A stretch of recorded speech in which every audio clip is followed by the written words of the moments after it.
Olá, prezados alunos da licenciatura em Química ofertada pelo ABIC, Sertec e IFMA. Nessa videoaula relativa à unidade 1, nós iremos abordar a seguinte temática: o que é Libras? E iremos utilizar vários argumentos de natureza diferentes para responder à questão. Esta aula irá abordar dois conteúdos: as propriedades linguísticas das línguas naturais e o desenvolvimento linguístico e cognitivo a partir da aquisição da Libras. Apresento a vocês uma imagem recapturada da internet em que apresenta o cérebro humano, a sua divisão em dois hemisférios, o hemisfério esquerdo e o hemisfério direito. E por que eu fazer esta apresentação agora? Porque vocês irão me ajudar a localizar em qual dos hemisférios estão localizados, né? Qual dos hemisférios está localizada a organização responsável pela aquisição linguística.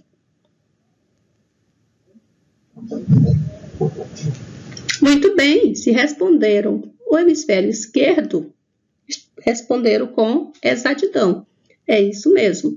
Nós temos o hemisfério aqui, o hemisfério esquerdo, as suas características, as suas funcionalidades. Dentro a elas temos o elemento verbal. O que é o elemento verbal?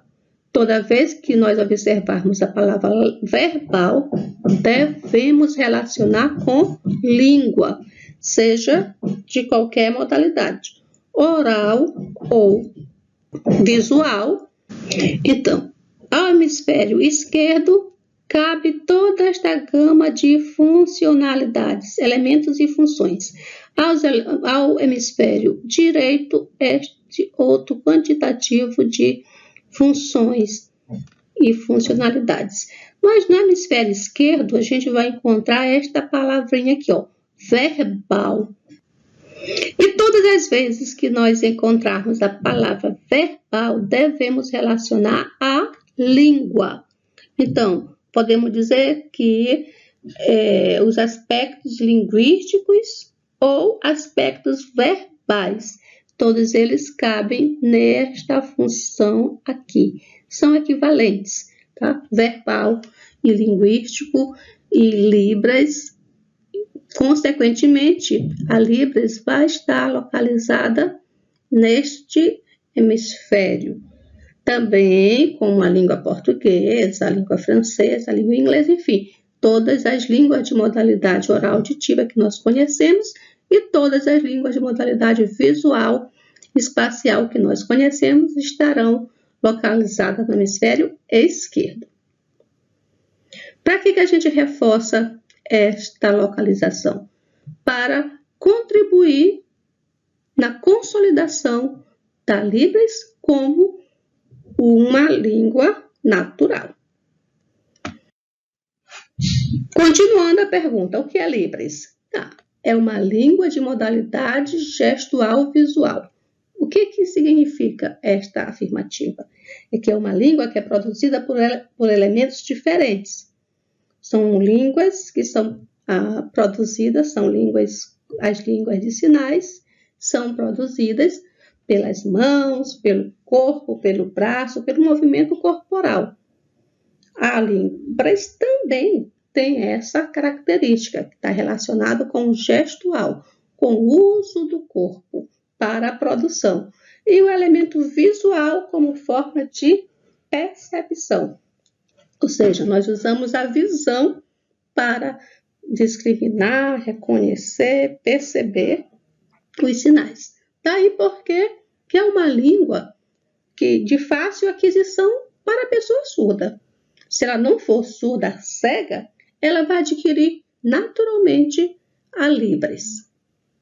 Diferente da língua portuguesa, porque a língua portuguesa tem a modalidade oral auditiva, ou seja, para que a língua portuguesa seja produzida, nós precisamos dos articuladores. Língua, lábios, palato, dentes, tudo aquilo que a gente estudou na produção dos fonemas, para produzir os fonemas orais. E a percepção é realizada pela audição.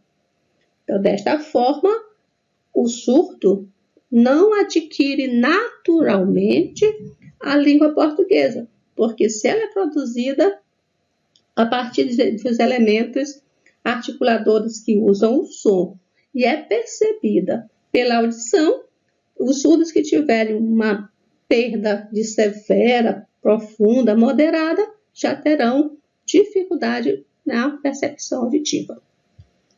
A Libras é uma língua organizada nos elementos morfológicos, fonológicos, sintáticos, semânticos e pragmáticos também. Pragmático não está, o nível pragmático não está apresentado, mas é o nível responsável por entender e perceber as mudanças linguísticas que nós realizamos a partir de um contexto. Então, a escolha de palavras que eu faço ao estar conversando com um grupo de amigos na praia e depois a escolha de palavras que eu faço ao estar apresentando uma aula ou uma reunião é diferente, não são as mesmas palavras. Então, existe um contexto social influenciando nas escolhas linguísticas. É com esse comportamento que o pragmático se preocupa. O semântico se preocupa com o significado. O que o sinal significa? Que gama de elementos semânticos podem ser representados por um sinal? Aí, na língua de sinais, a gente tem muito isso. A gente usa um sinal. Por exemplo, o sinal de amor. E aí cabe amor, amoroso, amar. Tá? Todos esses elementos para um só sinal. O nível semântico é um nível que está sendo bastante pesquisado em virtude da formulação de novos sinais para os termos específicos de cada área. Os elementos sintáticos se preocupam com a organização dos sinais para formular frases e sentenças. Então, na língua portuguesa, eu digo, eu vou à praia amanhã. Na língua de sinais, eu vou inverter. Amanhã, praia, eu ir. Eu não estou aparecendo, logo vocês não estarão vendo a minha sinalização. No entanto, a ordem é essa. E por que a ordem é essa? Porque nas línguas de sinais predomina um aspecto que a gente chama de topicalização. Então, na frase, eu irei à praia amanhã, as pessoas já devem saber que eu me desloco à praia. A novidade, o elemento principal é que amanhã eu irei. O extraordinário é que amanhã eu irei. O que acontece com a língua de sinais? Ela coloca o elemento principal para o início. Amanhã, praia, eu ir. É essa forma que a gente vai utilizar. E quando nós estamos aprendendo a língua de sinais, nós fazemos a comparação entre a forma gramatical da língua portuguesa e nós queremos aplicá-la a Libras. No entanto, a língua portuguesa e a Libras têm estruturas gramaticais diferentes. Os elementos morfológicos, e aqui nós iremos destacar as classes gramaticais. Quando começamos a estudar a Libras, iremos observar algumas características específicas próprias das línguas de sinais sobre as escolhas das categorias. Como assim? Categorias que a gente reconhece como uma vasta forma de conjugação, como os verbos da língua portuguesa, na Libras não acontece. Eu só tenho 3 categorias verbais. E vou aplicar o tempo verbal de forma diferenciada que eu faço na língua portuguesa. Assim como na língua de sinais não existe artigos. Na língua portuguesa existe artigo. Então, é uma comparação que a gente faz. No entanto, essa característica não desprivilegia as línguas sinalizadas de forma alguma. E o nível fonológico, que é o que a gente irá concentrar nosso estudo, ele vai se preocupar com a formação do sinal a partir de elementos mínimos sem significado, conhecido como fonemas. Nas línguas de sinais, esses fonemas estão principalmente representados pelos parâmetros. E aí vocês já ouviram falar das configurações de mão, do ponto de articulação, do movimento, da orientação e da expressão facial, a importância que eles têm para constituir um sinal.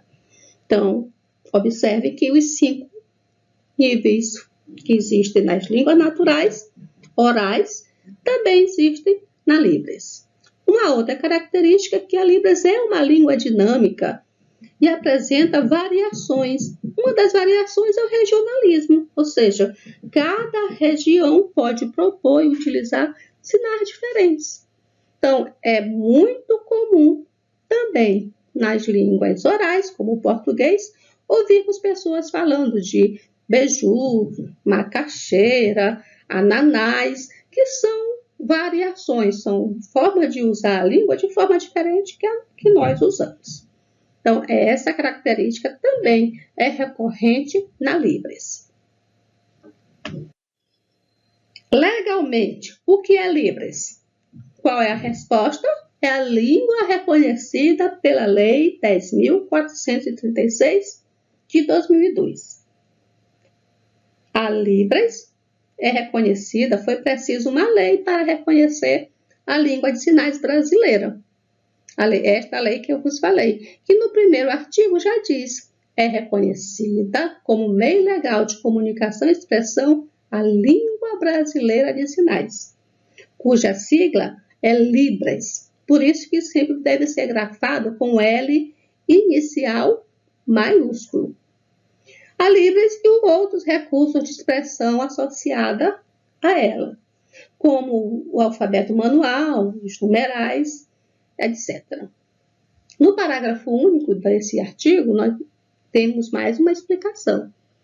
Entende-se como língua brasileira de sinais, Libras, a forma de comunicação e expressão em que o sistema linguístico de natureza visual motora, aqui nós temos um termo diferente, mas significa a mesma coisa que visual, espacial, visual, gestual, a mesma situação. Visual motora, com estrutura gramatical própria, nós já vimos, na apresentação anterior, porque que tem uma estrutura gramatical própria, constitui um sistema linguístico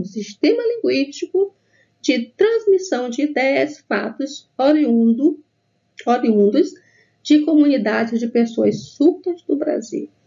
Então, reforçando, a Libras não é universal, cada língua de sinal se manifesta diferente nas diversos lugares do mundo. No Brasil, a gente tem Libras com essas características já mencionadas. E o que é Libras? Uma língua natural. E o que é uma língua natural? Ela tem propriedades naturais? Sim. Tem a produtividade ilimitada. A partir da combinação dos diferentes parâmetros, nós temos uma possibilidade infinita de formação de sinais. A Libras, ela tem a propriedade de criatividade, e que a gente pode também falar como arbitrariedade ou convencionalidade. Um sinal, ele representa coisas que não parecem com um sinal. Assim como as palavras representam coisas que não têm nada a ver com o som que nós produzimos ao falar a palavra. Então, esse é o parâmetro da propriedade da arbitrariedade.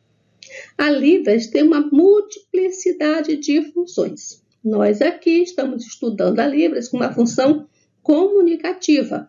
Nós queremos comunicar com aluno surdo. Ao usar a Libras, nós não apenas nos comunicamos, não passamos apenas uma ideia para outra pessoa e recebemos dessa pessoa uma outra ideia.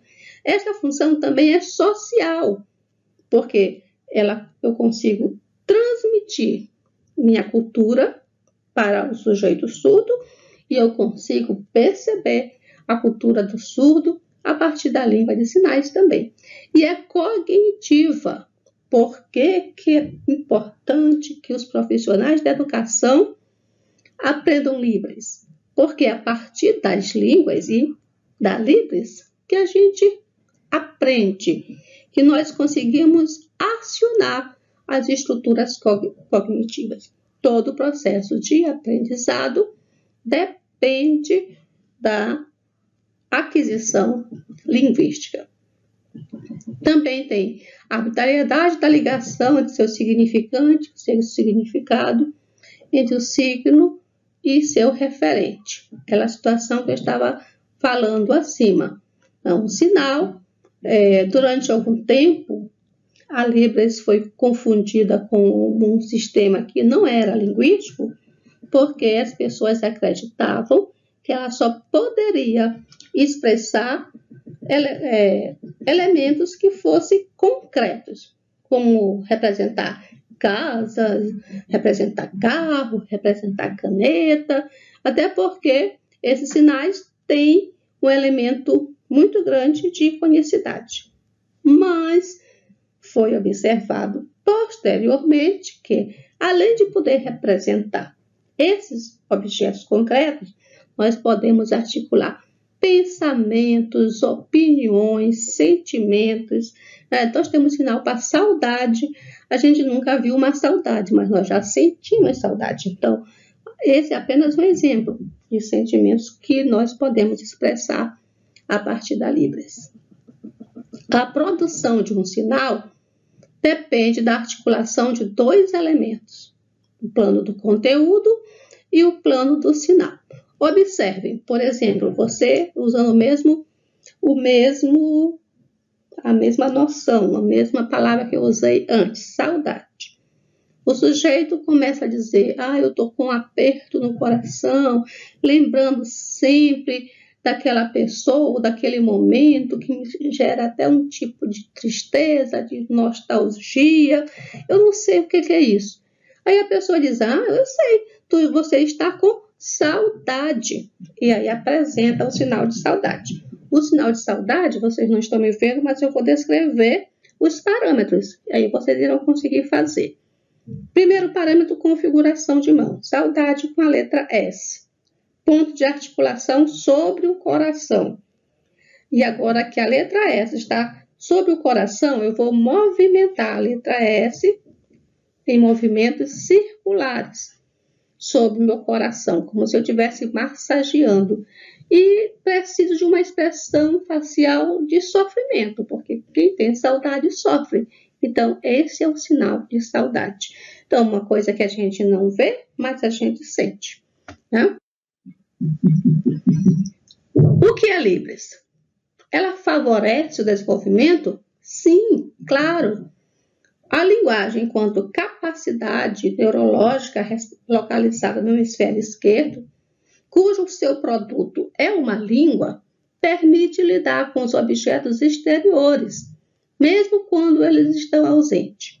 E esse é um princípio, essa é uma característica que inicia todo o nosso desenvolvimento verbal. As crianças, a partir de 1 ano e 8 meses, outras mais recentes, mas até chegar aos 2 anos, elas começam a entrar no período simbólico, ou seja, ela deixa de depender das relações pontuais, concretas daquele momento para conseguir levar para um plano imaginário estas relações. Exemplificando, a criança, até antes de adquirir ou de chegar ao processo simbólico, quando ela quer água, ela vai e aponta para a mamadeira, aponta para o copo, aponta para a geladeira, ou seja, onde ela vai adquirir. Depois disso, aí a mãe ou o pai, a pessoa que está por perto, chega, você quer água. Então, com o passar do tempo, ela não vai mais precisar se deslocar e apontar para aquele objeto. Ela vai começar a produzir elementos como água.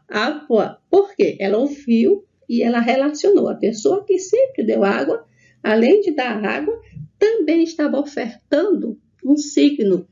E ela adquire esse signo. E aí ela fica independente. Ela não precisa mais apontar, ela não precisa mais chegar lá perto da geladeira. De qualquer lugar que ela esteja, ela pode dizer água. E depois água. todo mundo vai saber o que ela quer. Então, essa é a situação. Ela permite, né? E a escolha, a gente fala que os objetos, as ações, os conceitos, eles não chegam à nossa cabeça concretamente, mas elas chegam a partir dos signos. E o signo é o elemento da língua. Permite o processo de abstração e generalização, isto é, através da linguagem é possível analisar, abstrair, generalizar as características dos objetos, eventos e situações presentes na realidade. O que eu estou fazendo com vocês aqui? Eu não estou nem aparecendo, mas se eu estivesse aparecendo, eu estaria sinalizando. E a partir do que eu digo, vocês conseguem estabelecer conexões com o que já sabiam e começam a aplicar generalizações e conseguem fazer essa análise. Ah, não, será que é isso mesmo? Conseguem interiorizar alguns conceitos, alguns conteúdos e assim a gente aprende, né? A partir da língua. Exerce a função de comunicação entre os homens e garante, consequentemente, a nossa preservação. A transmissão e assimilação da cultura, expressa nas informações e experiências acumuladas pela humanidade ao longo do tempo. Vejam o quanto que a língua é importante e a quantidade de prejuízo que a pessoa apresenta quando a aquisição linguística não acontece de forma adequada. É o exemplo que é a situação que nós temos com os alunos surdos. Então, para que o aluno surdo se desenvolva linguística e cognitivamente, socialmente, afetivamente, a gente precisa cumprir alguns elementos que eu vou apresentar a partir dessa imagem aqui. A gente vai considerar que seja a construção de conhecimento ou a transmissão de cultura. O que eu preciso para acontecer isso? Uma inserção em um grupo social. Aí, é fácil. O surdo não está isolado. Não está isolado. Mas, pelo uso das línguas, às vezes, o uso de uma modalidade que ele não consegue captar, ele se encontra socialmente isolado porque ele não consegue acessar os conhecimentos que estão sendo produzidos. Como eu falei, se o uso em casa, na escola, é único e exclusivo da língua portuguesa, como é que o surdo vai se inserir socialmente, se ele não percebe a língua, né? Se ele não consegue ouvir? Aí eu preciso desconstruir aquele modelo de uso exclusivo da língua portuguesa e inserir uma língua cuja modalidade seja acessível, uma modalidade visual gestual, ou seja, a Libras. Então, aqui eu estou fazendo uma interação intencional. Eu uso a Libras para possibilitar a inserção, tá? E essa intencionalidade. Eu preciso me comunicar com meu pode acontecer a partir de casa. Eu preciso me comunicar com meu filho na sala de aula, eu preciso me comunicar com meu aluno. O meu aluno precisa se comunicar com outras pessoas. Essa interação, essa mediação é intencional. Quando eu quero conhecer algo, eu vou procurar uma pessoa para me orientar. Essa orientação é uma mediação linguística. E por ser uma mediação linguística, eu preciso de uma língua compatível. Não adianta eu sentar o surdo numa sala de aula onde não tem intérprete e o professor só fala em português, se ele não ouve. Então, ele está lá visualmente, ele consegue perceber alguns elementos, mas ele não vai chegar à totalidade. Já sabemos por quê. Porque a modalidade utilizada é incompatível com seus sentidos. O conhecimento de estágios de desenvolvimento. Então, como eu falei para vocês, a psicologia evolutiva nos permite fazer conhecer as etapas de desenvolvimento e perceber que os surdos, eles apresentam estágios, às vezes, defasados, em virtude dessa falta de uma língua compatível. E quando desde cedo a gente apresenta essa língua compatível, Os estágios de desenvolvimento, eles se apresentam de forma equivalente aos alunos que ouvem. E a atividade, então, não é um aluno passivo que eu quero. Eu quero um aluno, um filho que também interage. Ele não vai ser só um receptáculo de informação. Ele também vai gerar informações a partir das generalizações, das abstrações que ele fizer, como a gente já viu na parte anterior. Então, a atividade como esforço espontâneo e necessário para a aquisição de qualquer conhecimento ou para a realização de qualquer função. Então, a gente chega, se acontecer todos esses elementos, vai haver uma inserção social no grupo e, consequentemente, a constituição de conhecimentos e a constituição de um sujeito plenamente engajado em desenvolvimento. Então, a Libras favorece essa situação. E quando não existe a língua compatível, nós iremos perceber os prejuízos. E aqui a gente tem uma imagem que o surdo está pensando, ele está contando, né? E ele vai pensar, se estruturar mentalmente a partir dos elementos, das imagens e não dos sons. Quando nós, ouvintes, começamos a raciocinar, a pensar, a gente vai evocando os significados, o significado linguístico, né? Que refere-se ao signo e o significado. A gente lembra da palavra, que é o signo, e o seu significado. E começamos a operar a partir, como se nós estivéssemos ouvindo a própria voz ou a voz de uma pessoa. Com o surdo, ele vai operar a partir das imagens, né? Que são as imagens do próprio referente, ou seja, aquilo que gera o sinal, que recebe o sinal, ou as imagens, signos. Aqui são signos, imagens da Libras. Então, a partir dessa explanação, nós percebemos, né? Nós temos a Libras, é uma língua importante. Então, agora eu me despeço, espero que vocês tenham compreendido e boa sorte nos estudos.